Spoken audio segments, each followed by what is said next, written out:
반갑습니다. 오늘 질소순환에 대해서 하겠습니다. 질소순환.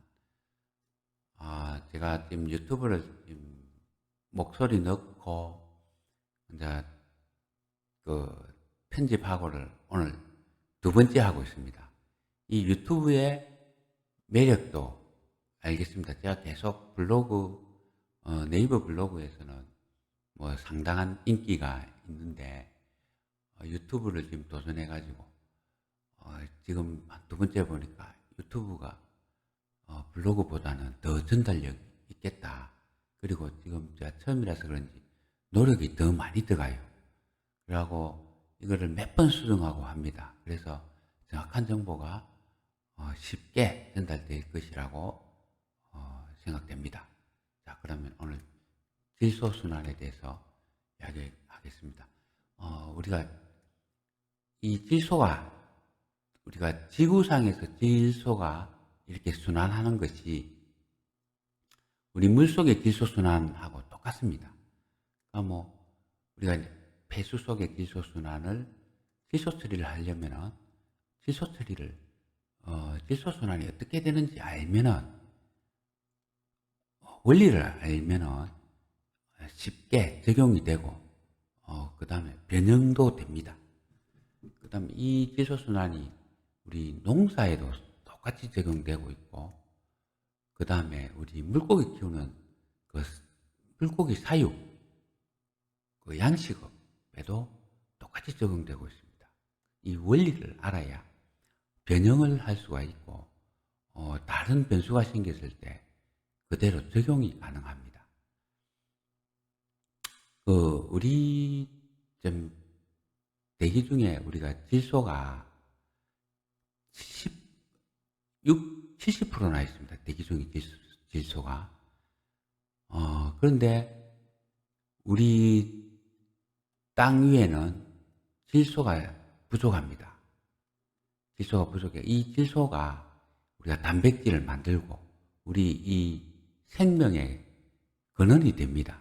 그런데 지구상 대기 중에 풍부하지만은 우리가 이 대기 중에 N2 가스로 있는 건 아주 안정적으로 돼서 우리 식물들이 그 생산을 하지가 못합니다. 이 N2를 가지고. 그리고 그래서 우리가 이제 질소 고정이라고, 질소 고정.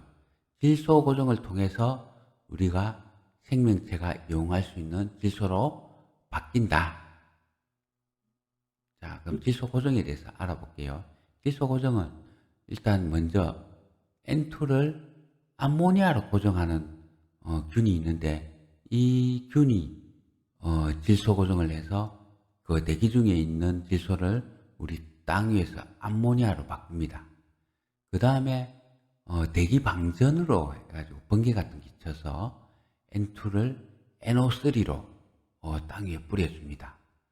그러면은 이 암모니아로 뿌려진 것은 우리 질산화 세균에 의해서 NO3로 갑니다. 이거를 뭐라 하냐면 우리가 질산화라고 합니다.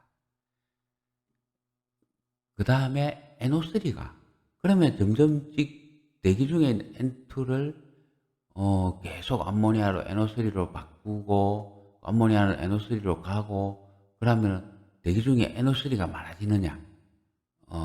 대기 중에 N2가 줄어들고 땅은 NO3가 많아져가지고 축적이 되느냐? 그게 아닙니다. 이거는 다시 탈질 과정을 거쳐서 N2로 딱 올라갑니다. 그래서 대기 중에 질소는 이렇게 계속 순환을 통해서 어, 지구가 딱 알맞은 질소 농도로 또 유지를 하고 있습니다. 그 다음에 우리가 이제 질소가, 아니 암모니아가 NO3로 가는데, 이 땅 위에서는 질산화 세균이 많아요. 그 다음에 산소가 많습니다. 산소가, 우리 대기 중에는 산소가 그 21% 됩니다. 그렇기 때문에 암모니아가 NO3로 3일에서 5일까지 금방 가버려요. 그래서 어, 저 그거는 왜 그리 가냐면은 공기가 많기 때문에 그렇다. 근데 반면에 물 속에서는 산소가 물 속에 녹을 수 있는 산소량이 포화용액이라 하는데 8ppm 정도밖에 못 넣습니다. 물 안에는. 그래서 물은 항상 산소가 부족합니다. 그래서 질산화세균이 잘 살지를 못해요. 그래서 물 속에서는 암모니아가 NO3로 잘 안 간다. 그 이유는 산소가 부족하기 때문이다. 그렇게 보시면 됩니다. 그리고 식물은 우리가 NO3를 대부분 식물이 NO3를 먹습니다. NO3를 먹어서 식물이 NO3를 단백질이나 핵산 같은 질산을 포함하는 유기물을 만듭니다. 이는 무기물이면서 저분자입니다. 그런데 이 핵산이나 단백질 같은 이 고분자를 이 식물이 이 NO3를 가지고 만듭니다. 그러면 이 식물이 이 단백질 핵산을 만드는데 이거를 생산자라고 합니다. 그리고 독립영양생물입니다. 지가 영양을 이 무기물질을 먹어서 유기물을 만드는 이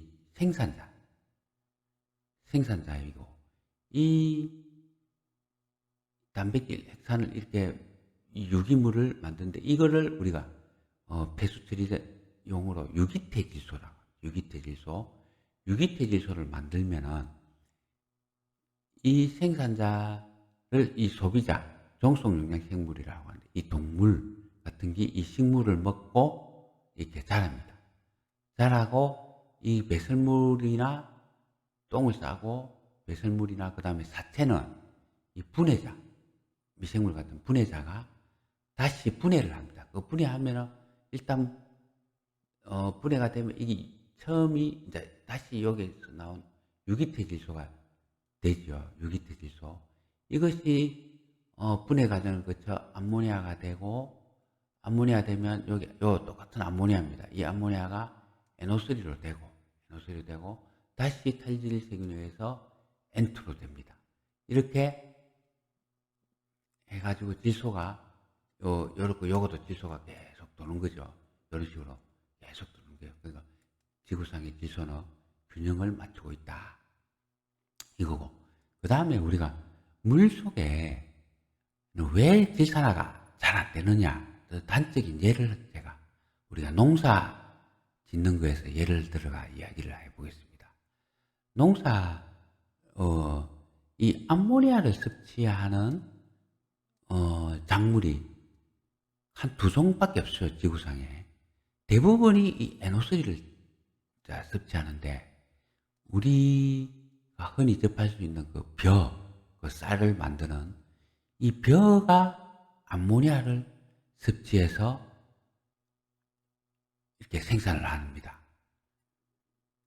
다른 식작물은 다 NO3로 섭취해가지고 이 유기퇴질소를 만드는데, 이 벼는 그러면 이 땅 위에 뿌려진 암모니아, 우리가 요소 비료를 줘요. 이거를 인위적으로 만들 수 있는 방법이 이 질소를 암모니아로 만드는 방법이 우리가 지금 요소 비료를 만들므로 해가 우리가 인간이 인위적으로 이 암모니아 비료입니다. 이 암모니아 비료를 만들므로 해서 우리가 벼를 키우고 작물을 키우는데 획기적인 역할을 했습니다. 그때 이후로 우리가 인구가 급격하게 증가될 수가 있었습니다. 우리가 농업을 통해서. 그전에는 이 질소 고정을 자연계에 의존하다 보니까 우리가 작물이 잘 안 갔지만은 지금은 그 요소비료 발달 이후로 작물을 우리가 식량 문제가 해결됨으로 해가지고 많은 인구가 증가되게 될 수가 있었습니다. 그래서 이걸 인위적으로 만든 게 암모니아를 만듭니다. 그럼 우리가 암모니아 비료를 이리 주는데 이 암모니아 비료는 땅 위에서는 질산화균도 있고 바다에도 물 밑에도 질산화균이 있습니다. 바다에도. 대신에 산소가 21%이기 때문에 금방 NO3로 갑니다. 책에 보면 한 3일에서 5일 이내에 NO3로 가버립니다. 그러면 우리가 암모니아를 그 밭에다가 이렇게 뿌려주면은 그 토양에는 질산화균, 토양에 있는 질산화균하고 그 다음에 토양에 있는 이 대기에 있는 산소 21%가 호흡을 해가 이 질산화균이 호기성균이기 때문에 금방 3일에서 5일 이내에 NO3로 가서 작물이 습지를 합니다. 그런데 우리가 벼라는 것만 유독 암모니아를 먹는 거예요. 그런데 땅 위에서 만일에 벼가 밭에 있었다면 암모니아를 먹으면 3일에서 5일 이내에 이게 다 습지를 못합니다. 이 NO3를 가쁘기 때문에 시간이 필요합니다. 시간이 필요한데 다행히 벼는 물에 키웁니다. 그러면 암모니아 비료를 물 안에다 넣는 거예요. 그 물 안에서는 지가 이 공기가 최대 8ppm밖에 안 됩니다. 그래서 질산화가 일어나지 않습니다. 물 안에는. 그래서 벼는 물 안에 요소를 우리 암모니아 비료를 물 안에 벼 키울 때 이 논에다가 물 대가지고 키우기 때문에 물 안에서는 암모니아로 그대로 남아있어가 벼가 이걸 서서히 요소 비료를 먹으면서 이 뿌려진 요소 비료를 5일, 10일, 한 달 이렇게 서서히 빨아먹음으로 해서 벼가 계속 성장해서 우리에게 쌀을 공급하게 되겠죠. 만일 땅 위에 있었다면 이게 금방 NO3로 바뀌어버려가지고 이 벼가 먹지 못하는 일이 생깁니다. 이상 오늘 마치겠습니다.